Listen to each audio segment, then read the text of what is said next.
Saúdo-vos com a santa paz de Deus e sejam bem-vindos a mais um estudo do nosso canal CCB Estudos. A paz de Deus. Seja bem-vindo ao grupo CCB Estudos. Eu sou Asher Nascimento, servo do Deus Altíssimo, pesquisador bíblico, e vamos iniciar o nosso estudo de hoje em nome do Senhor Jesus.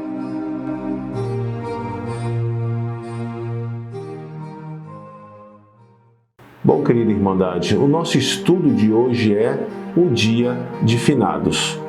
Antes eu gostaria de esclarecer de que o propósito desse estudo não é de maneira nenhuma desrespeitar a sua fé e nem a sua dor mediante a perda de um ente querido nessa situação tão delicada, e sim trazer explicações a respeito daqueles que já se foram à luz das Escrituras Sagradas. Esta data comemorativa destinada a visitar túmulos e rezar pelos mortos era totalmente desconhecida nos primeiros séculos do cristianismo.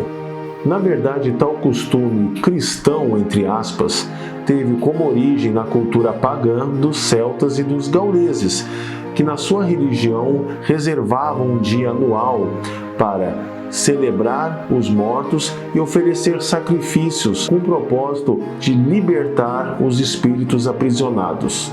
E sorrateiramente, com o passar do século, com a mistura de tantos povos, gentios e suas culturas pagãs que se uniram através do cristianismo, muitas dessas comemorações litúrgicas que são estranhas à doutrina de Deus começaram a entrar no meio do povo cristão.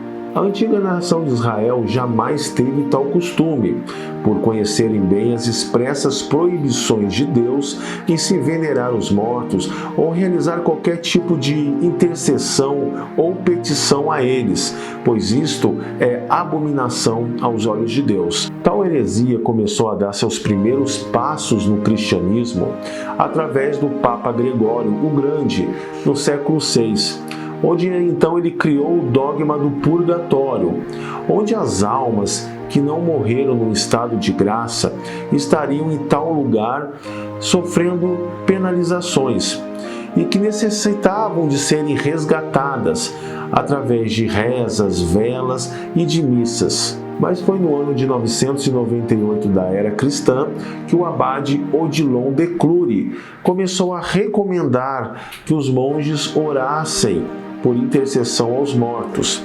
E foi no século XI que os papas Silvestre II, João XVII e Leão IX começaram a impor que toda a comunidade católica celebrasse um dia em favor deles. E por fim foi no século XIII que esta data começou a ser celebrada anualmente no dia 2 de novembro, após a festividade do dia 1º, chamada Festividade de Todos os Santos. Mas olhando para as Sagradas Escrituras, o que a Santa Doutrina de Deus nos ensina a respeito daqueles que se foram?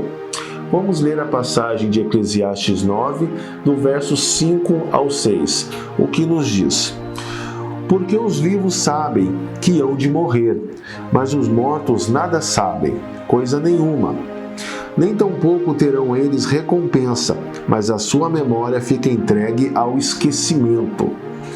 Também o seu amor, o seu ódio e a sua inveja já pereceram, e já não tem parte alguma para sempre em coisa alguma do que se faz debaixo do sol. Vamos ver também o que nos diz o apóstolo Paulo sobre aqueles que já morreram em 1 Tessalonicenses 4, do verso 13 ao 14. Leia comigo. Não quero, porém, irmãos, que sejais ignorante acerca dos que já dormem, para que não vos entristeçais, como os demais que não têm esperança. Porque se cremos que Jesus morreu e ressuscitou, assim também aos que em Jesus dormem, Deus os tornará a trazer com ele. Então, de acordo com as orientações bíblicas, os mortos já não possuem consciência de nada. Em nada eles podem ver, sentir, ajudar ou atrapalhar os vivos nessa terra. E mesmo que eles tivessem algum tipo de consciência após a morte, o que não tem, só existe um mediador intercessor entre Deus e o homem, que é Jesus Cristo. E também de nada adianta nós tentarmos interceder pelos mortos com orações ou súplicas, pois após a morte o destino de cada um já está selado. A salvação é gratuita para todos os homens, porém ela teve um preço, o sacrifício de Cristo. E é em vida que todos nós decidimos se aceitamos ou não que a sua morte quite os nossos pecados perante Deus. E assim, se largaremos ou não a nossa vida de pecados, pois conforme está escrito em Apocalipse 14:12, os santos são aqueles que guardam a fé em Cristo e os mandamentos de Deus. Então aqueles que já se foram, independente da escolha que fizeram em vida, nada podemos fazer por eles. Mas nada nos impede de lembrarmos dos nossos entes queridos com amor, carinho e saudade, e até mesmo zelarmos por seus túmulos memoriais, mas com a consciência de que nada mais eles podem ver ou sentir, e de que toda demonstração de amor, afeto, nós devemos expressar pela pessoa enquanto ela ainda vive. Então esta é a doutrina santa que Deus nos ensina a respeito daqueles que já partiram. E se quisermos nesta vida sermos aprovados por Deus, não devemos nos desviar de nenhuma de suas doutrinas, pois preciosa é aos olhos de Deus os santos que já dormem.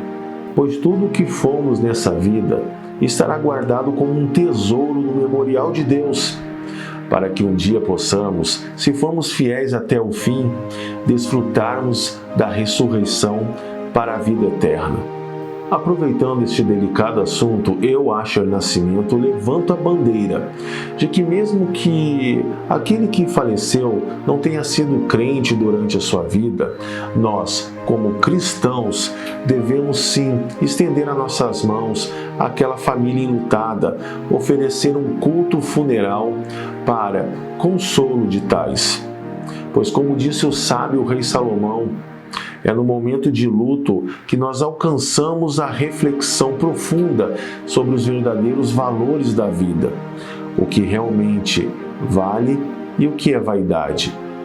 Então, no momento deste de dor, de sofrimento, que nós possamos sim abraçar os enlutados e lhe apresentar a palavra de Deus e suas promessas de vida eterna, para que assim possamos, que ao mesmo tempo levar consolo e conforto, ganhar almas para Deus.